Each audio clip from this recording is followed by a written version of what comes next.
Hey everyone, so here is your second video to watch. This one's short and sweet.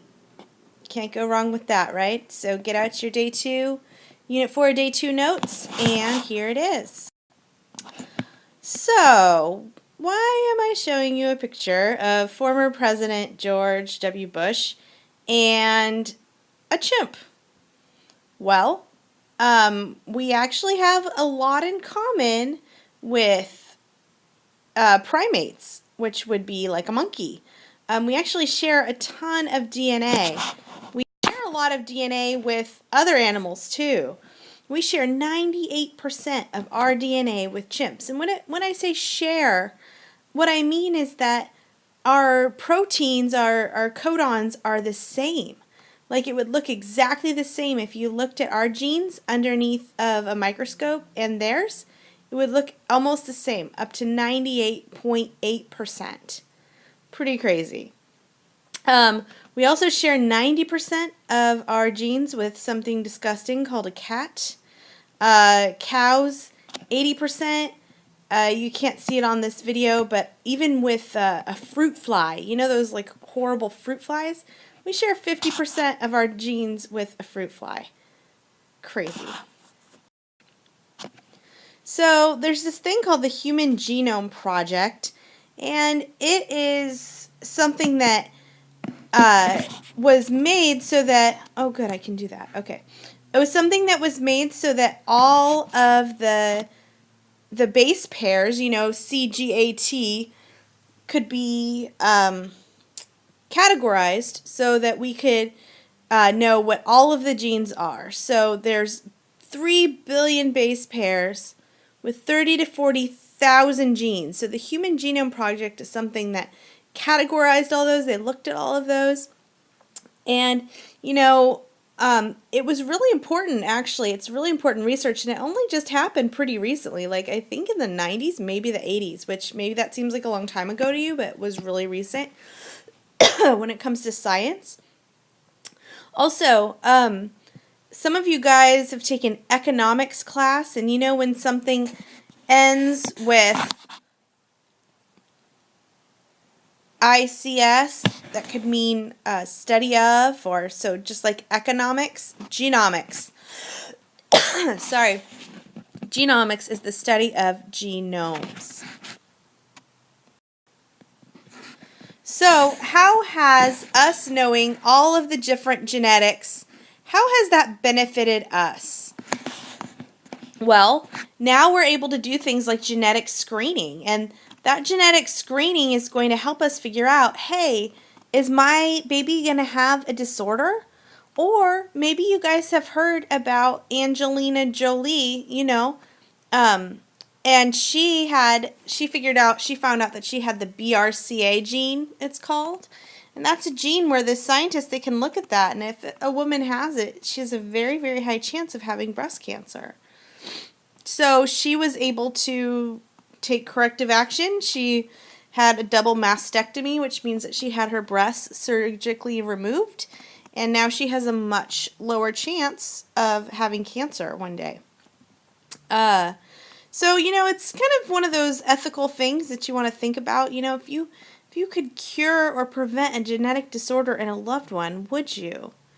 I think a lot of people say, well, yeah, if I know that my mom or my girlfriend or my sister is going to have cancer in the future, yeah, I would totally want her to be cured, right? But then it gets into a little bit of ethics problems and things like, you know, are we playing God? So think about that while we're going through this unit. So we have seen evidence of, we've seen DNA online, on the computer, on not the computer, on TV shows. So here we have a nice little, Justin Bieber playing a bad boy on TV. Now he's a real bad boy. So this is him taking a DNA swab. So when a forensic scientist takes a DNA swab, he is looking for, they're going to put it under a microscope, and they're going to be able to see his genetic markers, and they can find out if somebody's done a crime that way, because if they find a hair, for example, at a crime scene, they can actually match it to the potential, I don't know, what do you call him, perpetrator. It's pretty crazy. Technology is amazing. We're going to watch a Jerry Springer clip in class, but you guys have seen these. You have seen on not Jerry Springer, why do I keep saying that? Maury Povich, when he does, "You are not the father." How do you know that he's not the father? They look at his DNA under a microscope. So what they would do is they would do something called DNA fingerprinting. So a DNA fingerprint is unique. I don't know if you guys know that we all have a unique fingerprint. It's something that nobody else has the same exact fingerprint as us. In the same way, no one else has the same exact DNA as us. It's relatively new technology, so it's really only been used since the 1990s. And in most cases, it is used in the Maury Povich way, which is to find out paternity or relation that way. So a DNA fingerprint, it's unique just to you, no the whole world. So the way that works is that they use a couple different things. One thing they use is called a restriction map. Next is called a PCR, polymerase chain. And finally is called gel electrophoresis. If you look at this picture here in the corner, this is gel electrophoresis. So they're actually able to, you see the bands here, how it has like the lines? That's the banding of the DNA. So everyone has a unique one that would look different. So if you put mine and then yours under there, it would look completely different. So that's how they do it, gel electrophoresis. That's like, this is a total SAT word. Now, cloning. Ooh, is that only on the movies or what? I don't know what you guys have heard about cloning, but this is, it's something that actually does have to do with DNA.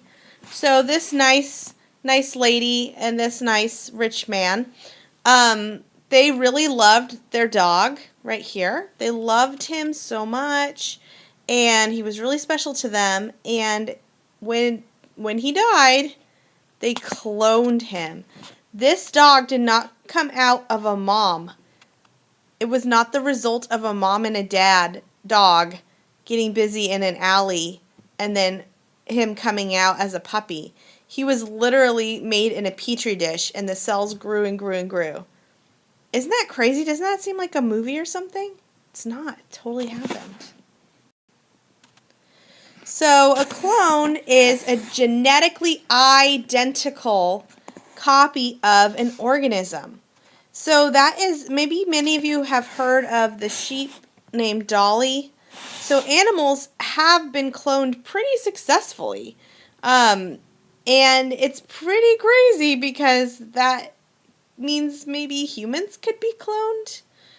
Now, there are some big deal stuff with that, right? Like, why would that not be a popular idea? Well, first of all, I don't want a clone of me running around.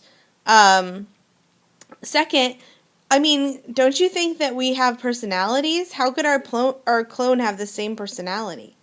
It's pretty crazy, but the technology is technically there, and it really could happen. So, genetic engineering refers to changing an organism's DNA to give the organism new traits. Now, you guys, this happens all the time. Whether you know it or not, you are participating in this. Now, they use recombinant DNA. When it says recombinant, it means kind of in the background DNA. So it has genes from more than one organism. So, for example, most of the fruits and vegetables we eat have genes from more than one type of, tomatoes? They would have more than one type of tomato plant with them. Now, transgenic organisms have more than one type inserted into their genomes. We're going to do something in class about this, so I'm not talking about it that much. But notice, I don't know if you've ever heard of the word GMO. It's a really popular topic right now, GMOs. So that is what we're going to talk about when I see you guys. So don't stress if you don't understand this part because we're going to do it a class. Alright, so we're going to, I want to know, where do you stand on genetic engineering? So I want you to think about it before you come to class. It's kind of cool that you can think before you come to class about this. Now, you can see with these eggplants, so these ones on the right, wouldn't you rather buy these from the grocery store than these ones? I mean, why do these look so perfect on the right-hand side? Perfect, perfect, perfect.